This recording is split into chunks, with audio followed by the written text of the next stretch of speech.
Hey, this is Mike Slater in San Diego, filling in for the great Bill O'Reilly. It's Thursday, May 26th, 2022. You're listening to the O'Reilly Update. Here's what's happening today.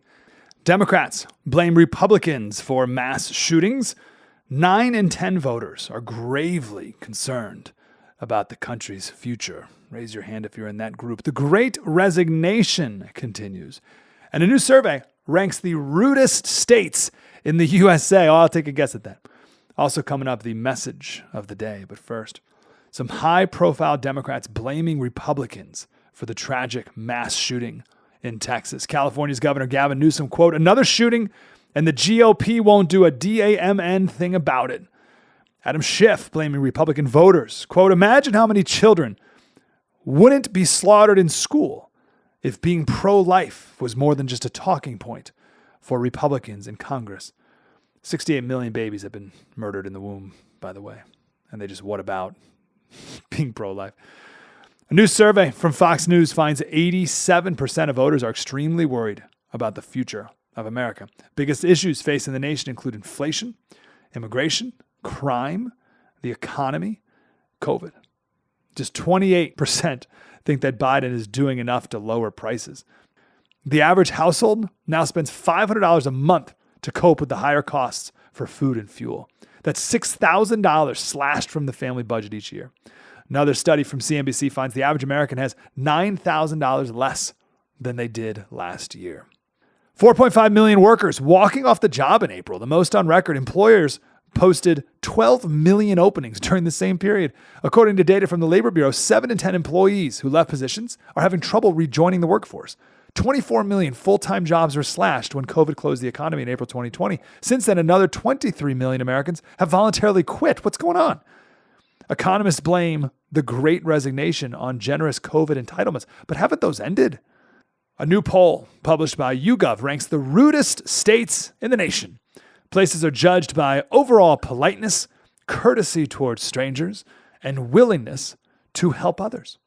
The worst states found in the Northeast, New York, Connecticut, New Jersey, Massachusetts, Rhode Island. The friendliest people in the U.S. live in South Dakota, Montana, North Dakota, Vermont, and number 1, Hawaii. I don't know. When I first moved to Tennessee, I bumped into someone in the aisles of the Piggly Wiggly, and they apologized to me. The message of the day, we'll talk about deaths of despair and what that really means in its fullness and how to stop it. Coming up next. Inflation at its highest level in 40 years, interest rates rising, and a recession may loom. Our retirement accounts are in real danger, no doubt about it. If you want to protect your future, please do what I did.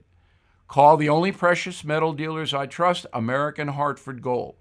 They can show you how to protect your savings and retirement accounts by diversifying your portfolio with physical gold and silver.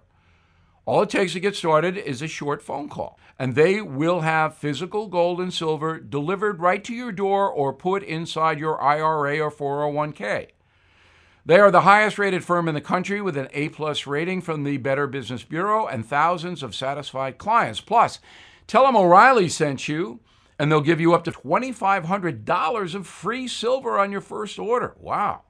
So please don't wait. Call them now, 877-444-GOLD.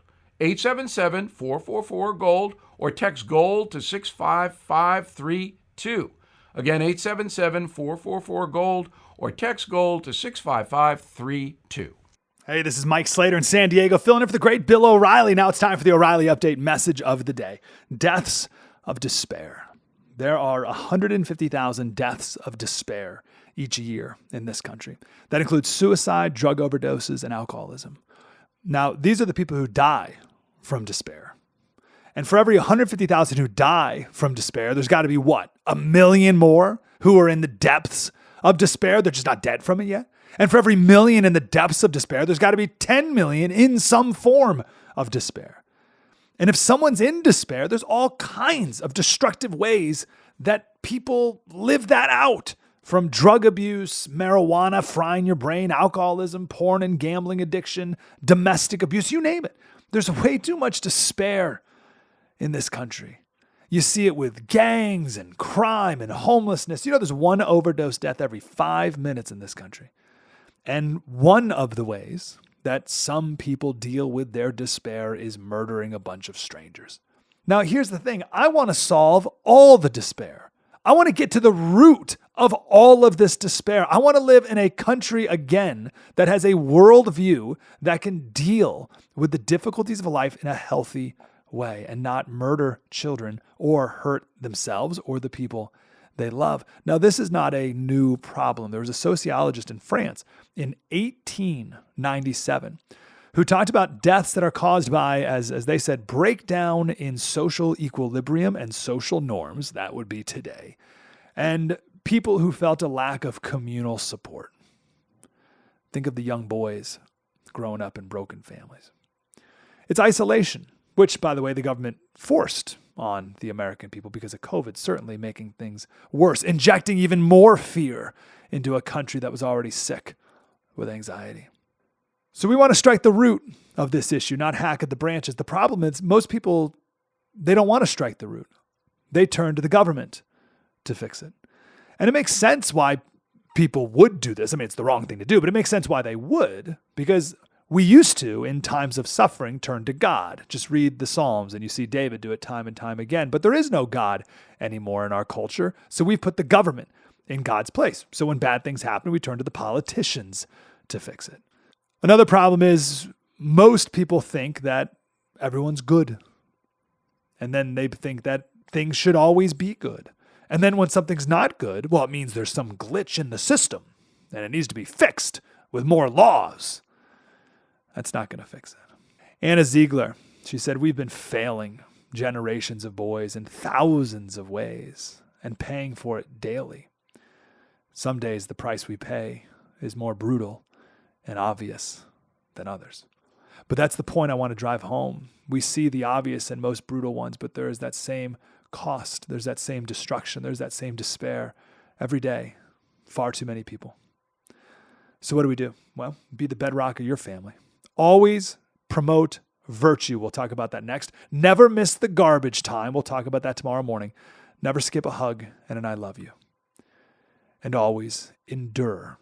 Luke 21:19, Jesus uses the word hupanome, means endurance. And the Greek word means patience, steadfastness, the characteristic of a man who is not swerved from his deliberate purpose and his loyalty to faith and piety by even the greatest trials and sufferings. Be that man. Your family and your country needs it. Something you might not know. Next. Supply chain issues have been a catalyst to bring high-tech manufacturing back to the USA. My tech guy, the founder of Brownstone Research, calls it the Great Recalibration and discusses it in his new newsletter, Near Future Report. For 35 years, Jeff Brown has helped his subscribers safely navigate volatile times to preserve and grow wealth. He also answers your most pressing questions like how to protect your retirement from inflation. What are the implications of a new digital currency and the Great Reset? What will the Fed do with interest rates? And what's going to happen in the stock market this year? Brownstone Research has been at the forefront of major market moves for 35 years. Let Jeff help you by signing up for his newsletter today at a 75% discount, a 12-month subscription, only $49. So please go to jeffbrowntech.com. jeffbrowntech.com, jeffbrowntech.com. Hey, this is Mike Slater in San Diego, filling in for Bill O'Reilly. Now it's time for something you might not know. It's the plus that matters. I have fallen for the trap over my many years of being a conservative, thinking that the single greatest goal was freedom. But I've realized, and it's taken me too long, it hasn't taken you this long, that it's not just freedom that matters. It's freedom plus. Freedom plus duty. Freedom plus responsibility. Plus selflessness. Plus virtue.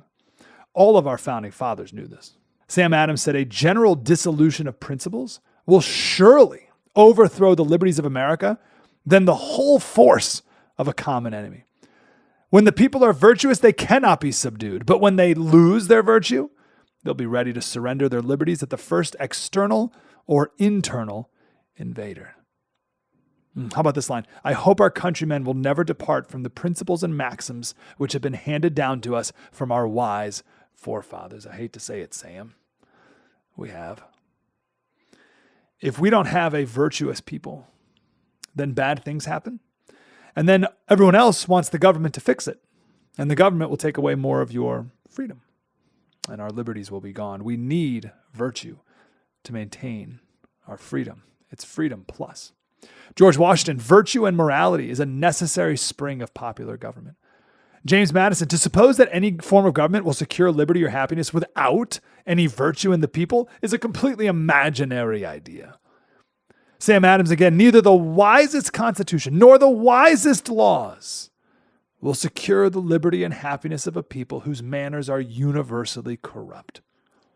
He, therefore, is the truest friend of liberty of his country, who tries most to promote its virtue. Patrick Henry, an impure state of morals, a corrupted public conscience, is incompatible with freedom. These men from our founding are speaking to us today in 2022. It's unbelievable. No one more pithy than Ben Franklin.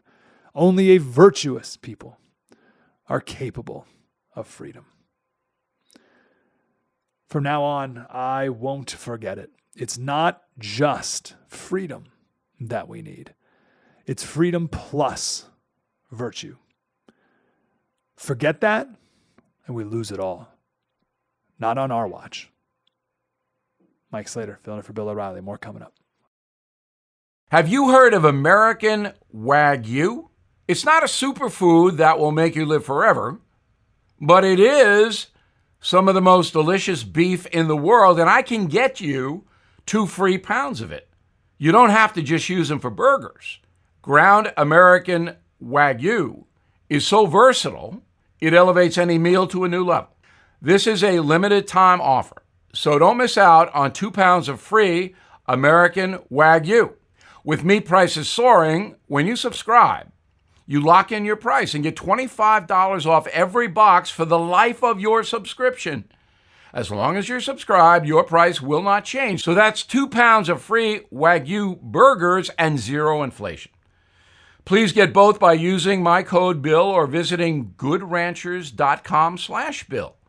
It's a great decision. Grab your 2 pounds of free American Wagyu today before it's gone.